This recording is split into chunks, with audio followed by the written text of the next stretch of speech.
Frères et sœurs, bonsoir. Je suis contente de vous retrouver pour cette vidéo que j'appelle vidéo pépite. Ça faisait longtemps que je n'avais pas partagé avec vous une pépite.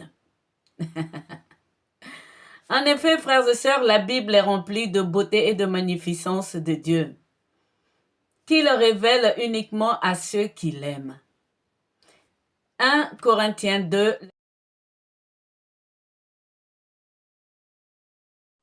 Il les révèle par l'Esprit, des choses que l'œil n'a point vues, que l'oreille n'a point entendues et qui ne sont point montées au cœur de l'homme. Aujourd'hui, frères et sœurs, je vous partage une de ces magnificences de Dieu, que saint Paul appelle la plénitude de Dieu.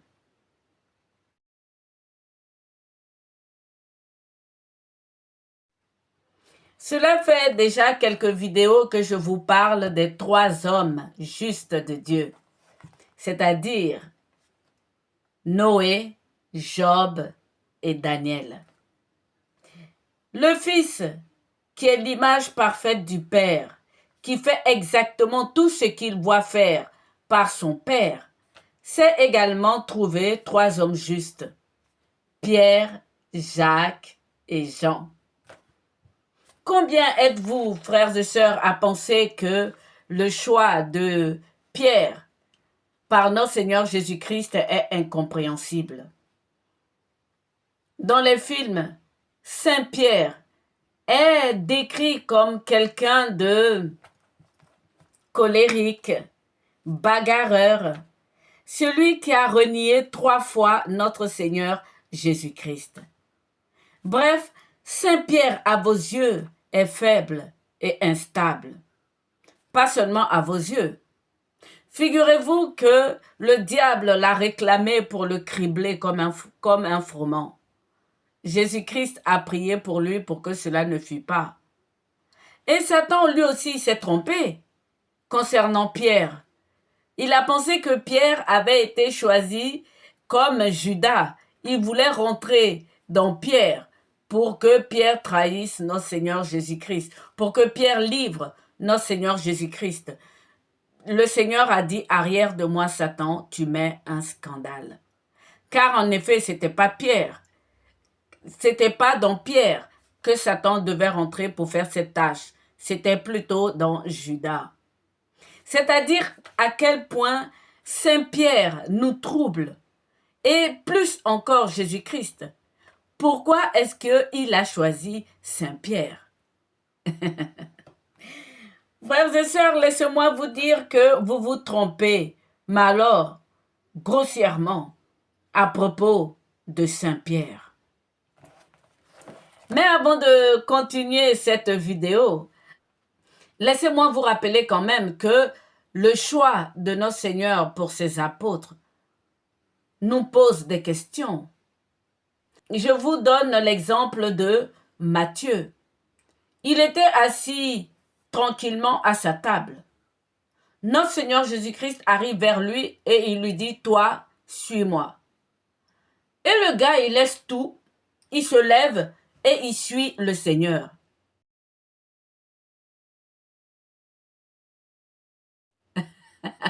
Comment expliquez-vous cela? Est-ce qu'il a hypnotisé Matthieu? Et c'est le même cas avec Pierre. Eh oui, nous l'appelons tous Pierre. Mais à l'origine, son nom c'est Simon. Le Seigneur l'a baptisé d'emblée dès qu'il l'a vu. Après donc cette pêche miraculeuse.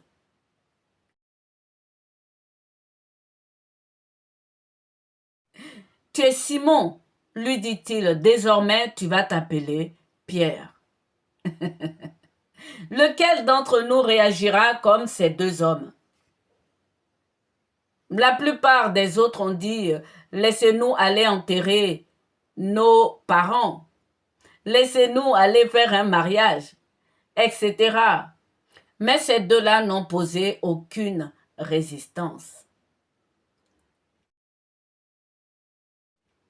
Frères et sœurs, il y a plusieurs façons de lire la Bible. Il y a la façon charnelle pour être guéri et délivré. Il y a aussi la façon méditative. Et cette façon vous fait connaître le dessein d'amour, de paix de notre Dieu. En effet, Pierre, Jacques et Jean sont des anciens. Ils le disent dans leurs lettres. Et Pierre a insisté sur le fait que ses enseignements doivent perdurer après lui. Il l'a dit, il fera tout pour cela. C'est dans 2 Pierre 1, les versets 14 à 15.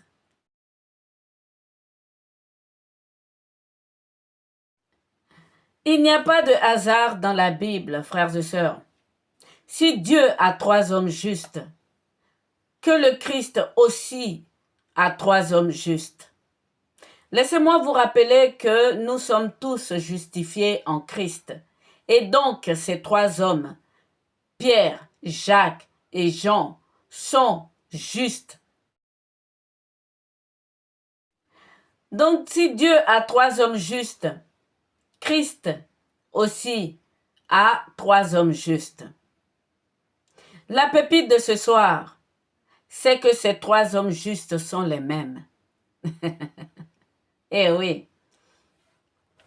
Vous allez comprendre où je veux en venir. Restez bien concentrés. Nous allons parler dans cette vidéo de réincarnation. Commençons d'abord par définir ce que veut dire ce mot, réincarnation, chez les laïcs comme chez les animistes.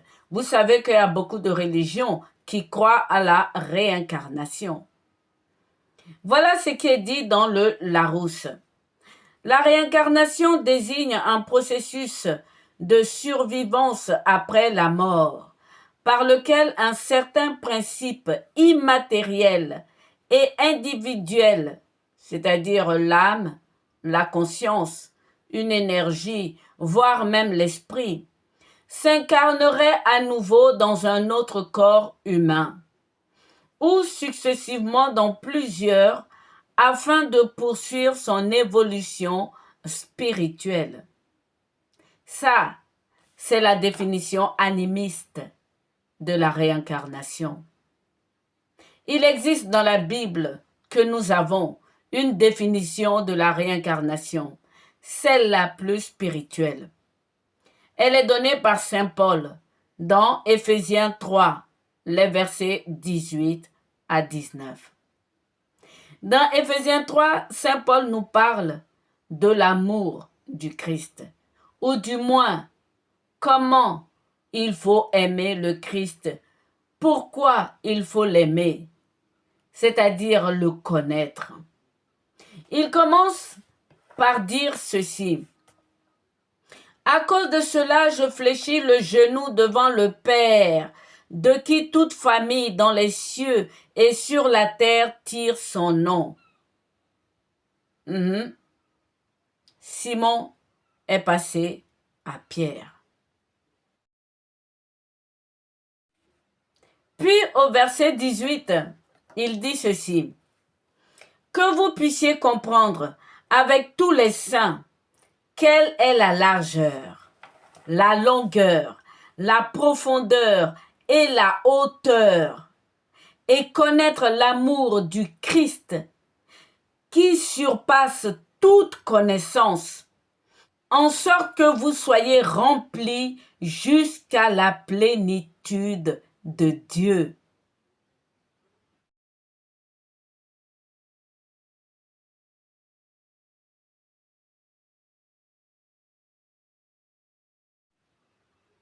Voilà pour ce qui est la définition réelle de la réincarnation. Dans la définition laïque, frères et sœurs, on vous parle de poursuivre une évolution spirituelle, ce qui n'est pas correct, car Dieu est parfait et Dieu a créé l'homme avec son esprit. L'homme est parfait. Dieu est esprit. L'homme ne peut pas évoluer spirituellement, car l'esprit qui est en lui est déjà évolué. Cet esprit est déjà parfait. C'est l'esprit de Dieu.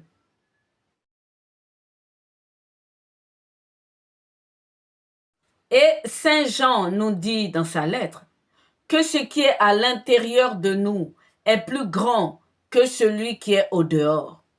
C'est vous dire à quel point l'esprit de l'homme est parfait et que cet esprit n'a pas besoin d'évolution. Contrairement à cette définition laïque et animiste, la définition de Saint Paul nous parle de la plénitude de Dieu. Dieu est éternel. Dieu est esprit. La chair n'a rien à voir ici, puisque lorsque nous mourons, nous retournons tout simplement en ce qui concerne la partie charnelle en poussière. Ce dont Saint Paul parle, lui, dans sa définition de la réincarnation, c'est être rempli de la vie en abondance. La plénitude de la connaissance de Dieu. Dieu est éternel. Dieu est la vie. La mort est entrée dans la création à cause de la jalousie de l'adversaire. Dieu est vie entièrement. Et être rempli de la plénitude de Dieu, c'est-à-dire avoir la vie en abondance, il y a la réincarnation.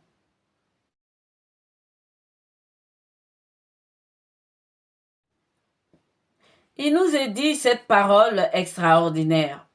Car Christ qui est égal à Dieu ne réteint pas jalousement le rang qui l'égalait à Dieu. Il s'est dépouillé pour nous enrichir de Dieu, c'est-à-dire de la vie abondante.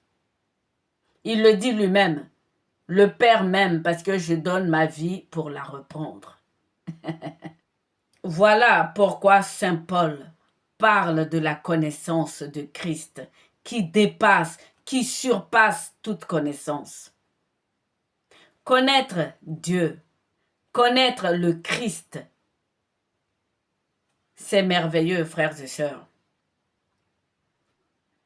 Donc, pour accomplir ce dessein extraordinaire de Dieu pour nous donner une belle espérance, il y en a parmi nous qui s'en vont et qui reviennent.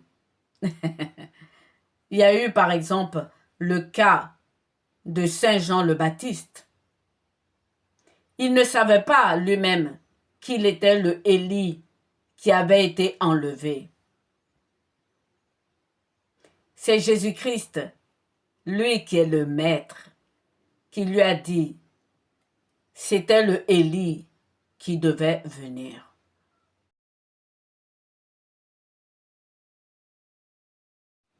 Dans la précédente vidéo, je vous ai dit que notre Seigneur Jésus-Christ a fait de certains hommes des seigneurs.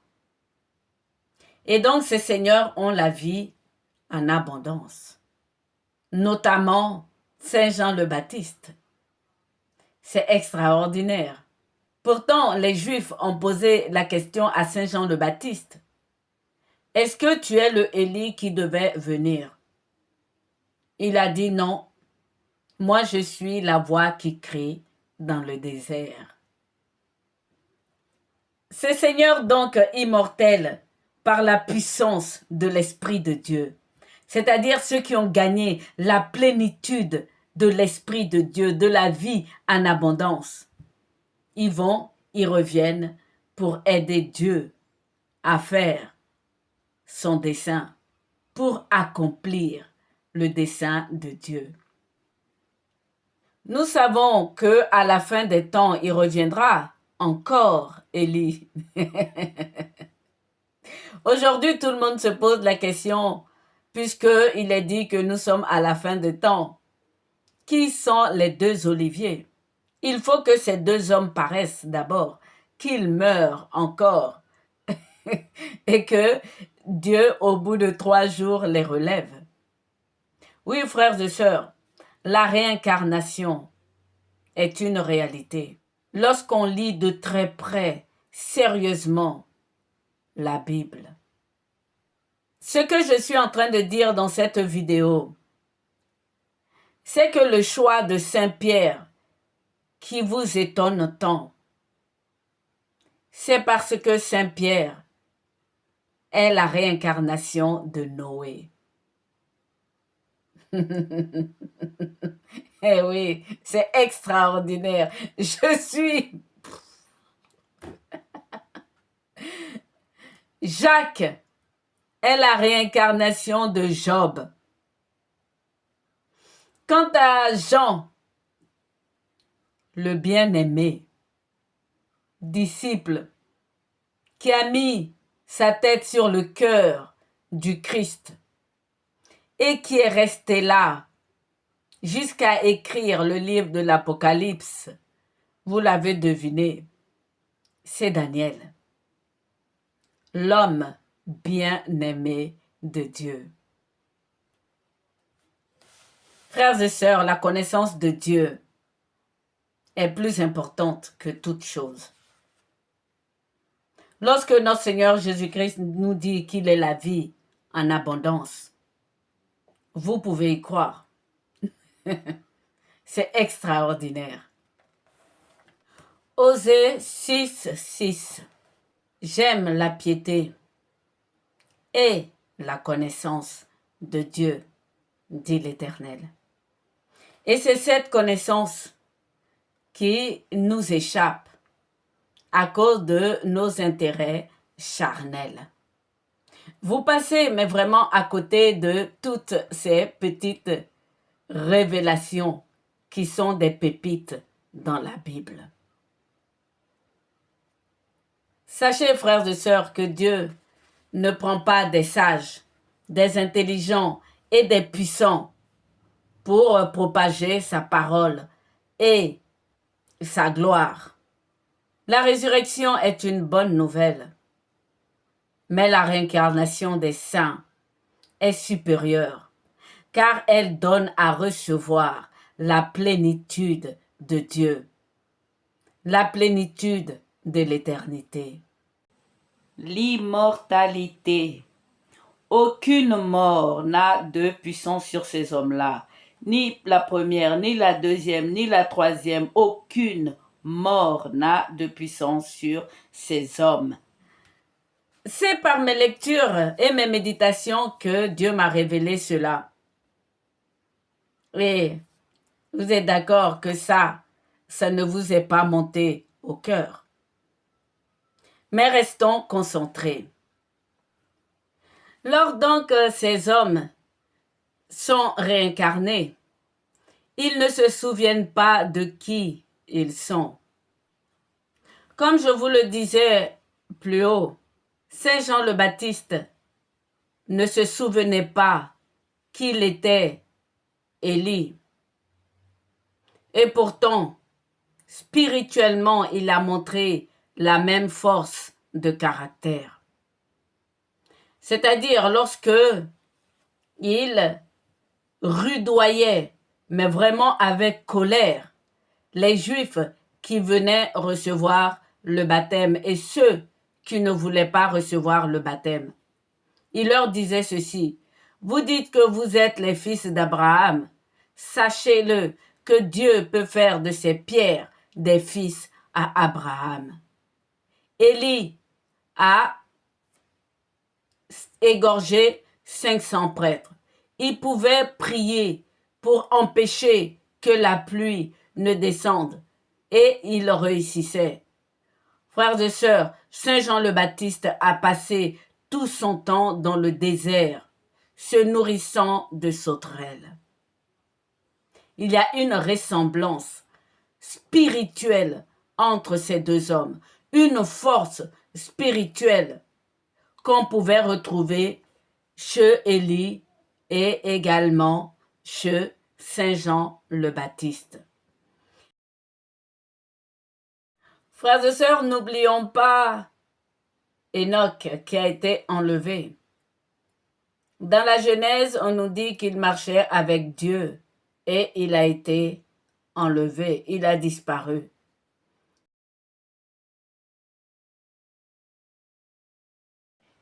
Il y a une vraie similitude entre Enoch et Moïse.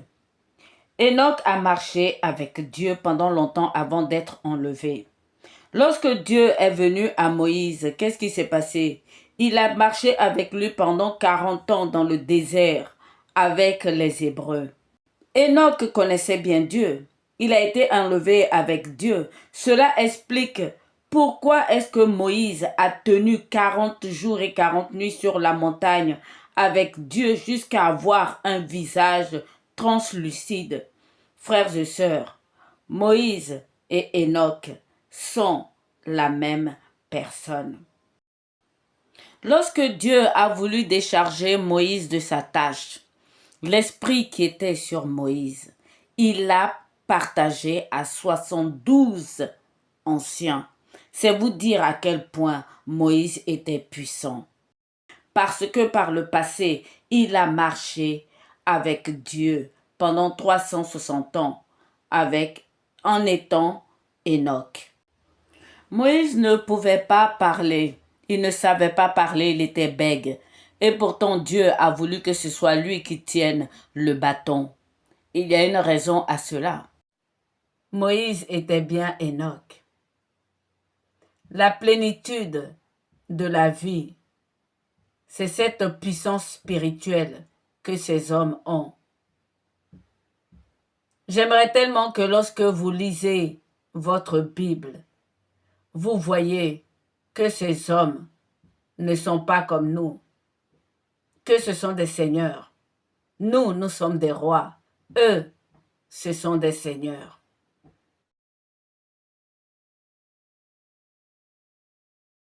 Mais continuons notre vidéo. Commençons par Daniel. Voici ce que l'ange a dit à Daniel. Daniel 12, verset 13. Et toi, marche vers ta fin. Tu te reposeras et tu seras debout pour ton héritage à la fin des jours. L'héritage, c'était le Seigneur Jésus-Christ. Et donc, le même Daniel s'est relevé pour être le disciple bien-aimé, à la fois de Dieu le Père et le disciple bien-aimé de notre Seigneur Jésus-Christ. Paradoxalement, ces deux ont écrit des visions sur le temps lointain, et ils étaient faits pour cela. C'est extraordinaire.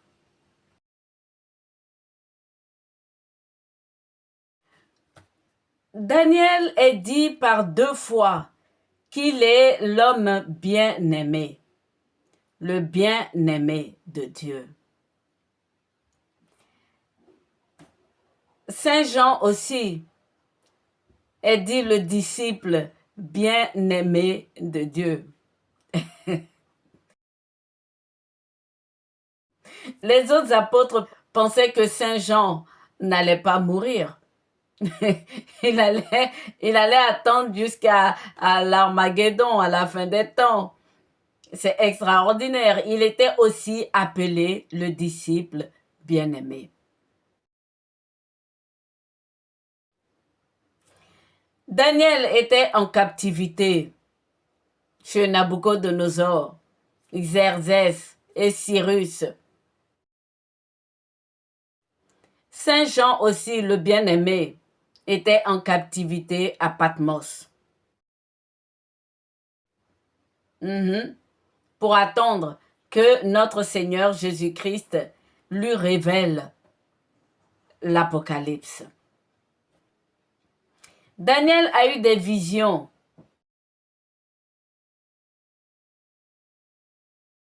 Des révélations. Il fallait qu'il soit fort. Rappelez-vous, dans son livre, il raconte que lors d'une vision, tous les autres ont fui et que lui, il est tombé sur ses genoux comme mort. et que l'homme a posé la main sur lui pour lui dire, aie de la force, redresse-toi, homme bien-aimé de Dieu, je veux te parler. Eh bien, pareil pour Saint Jean.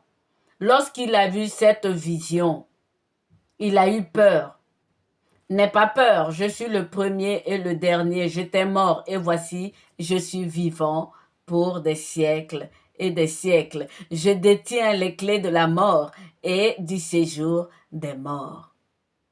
C'est extraordinaire comment ces deux hommes se ressemblent. Et cette force spirituelle qu'ils ont de supporter les visions de l'au-delà. Jean le dit, hein, je fus saisi par l'esprit et j'entendis une voix forte comme le son des trompettes qui disait, ce que tu vois, écris-le dans le livre et envoie-le aux 7 églises, c'est-à-dire dans le temps. En ce qui concerne Daniel, on lui dit de tenir scellés ses écrits jusqu'à la fin. Plusieurs le liront et la connaissance grandira. Daniel et Jean ont donc des similitudes, une ressemblance complète, exacte entre ces deux hommes. Un fait aussi marquant dans le livre de Daniel, l'ange leva les deux mains au ciel et jura par celui qui est dans le ciel, disant que pour que tous ces prodiges puissent finir, il faut un temps, des temps et la moitié d'un temps. La même scène s'est produite dans l'Apocalypse devant Saint Jean. L'ange leva la main vers le ciel. Il jura, disant qu'il y aura plus de temps après la 7e trompette. Lorsque l'ange dans Daniel donne l'explication donc de ce temps extraordinaire, les 70 fois 7, c'est-à-dire 70 semaines, et que notre Seigneur Jésus-Christ nous parle de pardonner. Je vous l'ai mis dans un short. La signification, c'est de pardonner 70 fois 7 jours sur 7. Et cette explication, nous l'avons aussi avec Saint Jean dans l'Apocalypse. Il s'agit donc des temps des trompettes, avant les temps des fléaux. Nous avons donc les temps des chevaux. C'est le temps donc avec Israël. Et nous avons les temps des trompettes. C'est notre temps de louange. Et ensuite, il y aura les 7 temps des fléaux.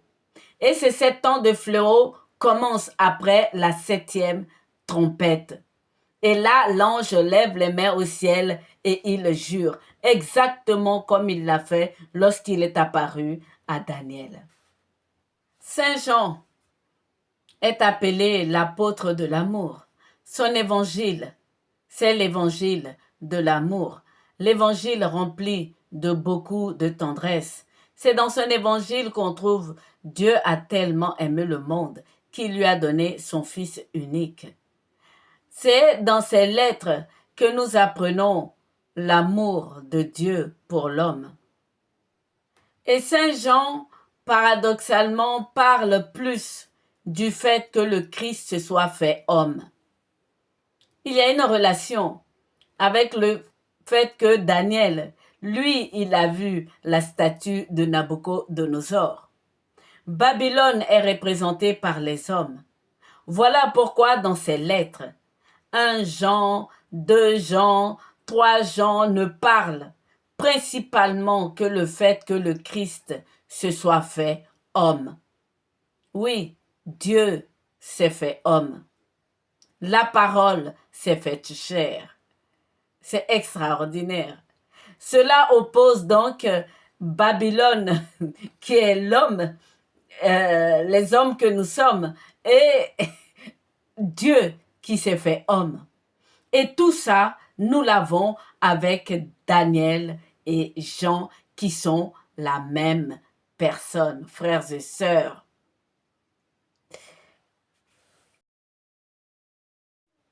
Où est-ce que nous voyons cette plénitude dont parle Saint Paul de la connaissance du Christ?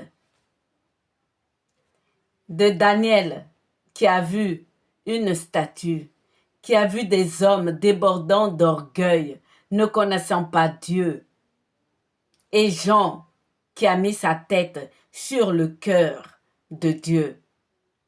La plénitude qu'il a reçue, frères et sœurs, c'est la plénitude de l'amour de Dieu. Lorsque vous voyez Daniel, que vous voyez Jean, il n'est pas question d'une évolution spirituelle, mais plutôt d'une plénitude spirituelle. C'est pour cela que Saint Jean ne parle que de l'amour de Dieu. C'est extraordinaire. Et que Dieu se soit fait homme par amour pour nous. Passons maintenant à Pierre. Vous allez me dire, mais Daniel, c'est facile. Mais qu'en est-il de Pierre?